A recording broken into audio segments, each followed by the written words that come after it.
So, what makes Santan Learning Center so unique? There are many answers, but the SIPL's plan begins with teaching each student separately, at his or her level in all subjects.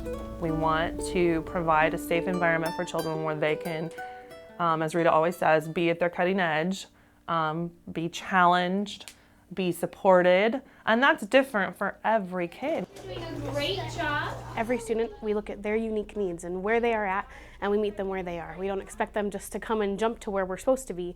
We meet them where they're at and then pull them up to where we need them to be. And it's such an awesome thing to be able to do that. To do this, a learning schedule called an Individual Learning Plan, or ILP, is created for each student.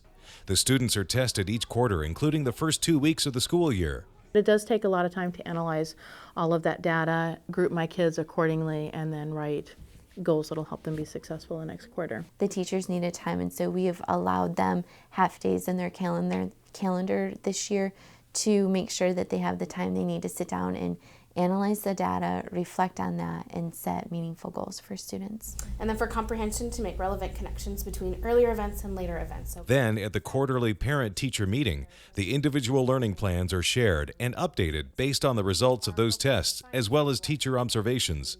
The fact that there are 4 conferences a year is huge. It gives parents an opportunity to be involved in that conversation and to be part of the discussion about what's going on with their kids so that they can ask questions. So do you see it as reasonable to think that they should master a skill every time they sit down? Yes. Okay. It does allow us to get on the same page, shows us specific objective goals. It gives us an arena or a place to also air other concerns at the same time, so you get face time with the teacher and be clear about what our expectations are and what her expectations are for the kiddos. So it's great. The plans are so individualized to them that we really know that we're pushing her to what levels she's capable of. So yeah, it's been really nice. There are some schools that say they've got individual plans for kids, but it's for the year. And it's just so hard for me as an adult to grasp what I need to be doing in April. And so how can we ask a 10-year-old to grasp that? And so we broke it into, purposely, we broke it into quarters. Yes. So this is what we are hoping for your child this quarter. The question I always get is, how is it even possible for the teacher to administer 25 of these in the classroom? So we all have the mindset of, there's kiddos are on 25 different levels. In actuality, throughout the group of 25, there's probably 3 or 4 groups of students on different levels. So we may have certain writing groups, and then that group will change for math, and it will change for reading based on where they're at that time. We like to call that keeping each child at their cutting edge of learning. Strict class size limits enhance the teacher's ability to reach each student. Kindergarten classes are capped at 22. 1st through 3rd grades are capped at 25 students, and 4th through 8th grades have a 26 student maximum class size. It really makes it possible to do what we do here with individualizing the instruction and making sure that with smaller group instruction, you're hitting the needs. We do want to keep them at their cutting edge, because students that may say the work is too hard, they're going to get frustrated, and they're going to become an issue within the classroom. Students typically have discipline issues if they're bored because the work is too easy, or they're frustrated because the work is too hard. So we've been able to adjust and monitor student instruction very well for that. It can take a year to help a student or help a teacher in a district school, even to get them on goal plans. And at Santan, we can respond very quickly to their needs and make sure that every academic year we are doing as much with that time as we possibly can. You swallowed a cactus. Wow. It takes lots of practice to swallow a cactus. The school's core reading and language arts program is named Imagine It. Imagine It's home reading extension program is named Scholastic Reading Counts, or SRC. Together, they ensure that each student is reading at his or her level, then improving on that level. The kiddos take multiple assessments at the beginning of school, but it places them on a level A to Z. And their book goes home, they read their book, they come back, they take some quizzes. After they passed so many of the quizzes, it moves them to the next level. Santan Learning Center's math program is called Envision Math. And we chose this for 2 reasons. One, again, is our Montessori students are used to tactile, hands-on math manipulation. So Envision has a lot of hands-on tactile activities for them to work on. The second piece is it's very technology driven, and we're in a technology age now.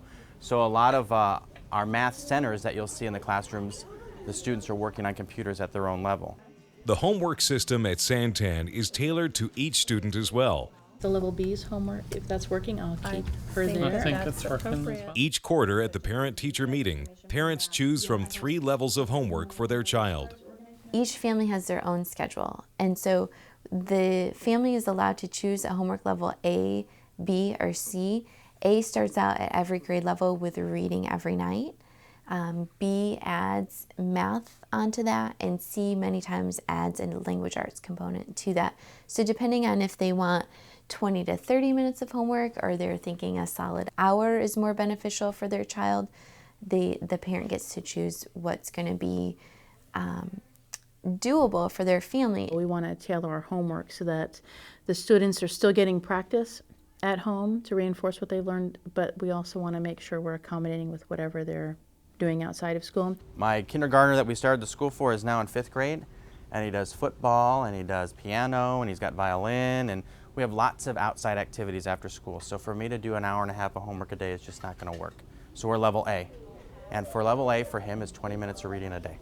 That's it. So if you choose to do math as a homework option, that is done online as well. So when you go home, you're able to log on to your child's, or your child's able to log into their section, and whatever they worked on in class that day, there's a little 5-question quiz that they take online, and depending how they answer, how many they get right, it then creates their homework real time. The way it works in my room is here's your homework for the week, and it's due Friday. That way, if they have dance or they have sports on a particular night, they know, okay, I can budget my time. Every student isn't the same. It's not a one-size-fits-all educational system anymore, at least it shouldn't be.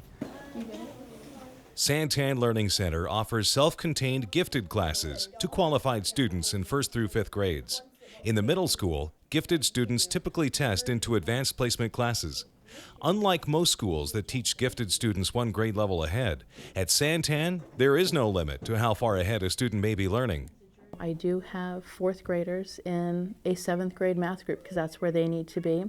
And then I also have students that are reading at a 12th grade reading level. So I accommodate what I'm teaching to suit them. So I just don't stick to a grade level ahead. I really see where are the students, and I alter my teaching to help them be successful. It's quite amazing because the kids have the opportunity to keep moving on. My 1st grader's working on multiplication and division, and she can do those things, and then she enjoys it. We're all a team. We're a family in this room, and they have such a great team spirit in here that they just support each other regardless of what group they're in, and they understand, here, this is just where I am and the level that I'm working at. Okay. Santan Learning Center strives to keep up with technology. Each classroom has starboards, which are interactive electronic whiteboards. These allow teachers and students to become part of the curriculum. And all classrooms have computers that students use for testing, research, and other work.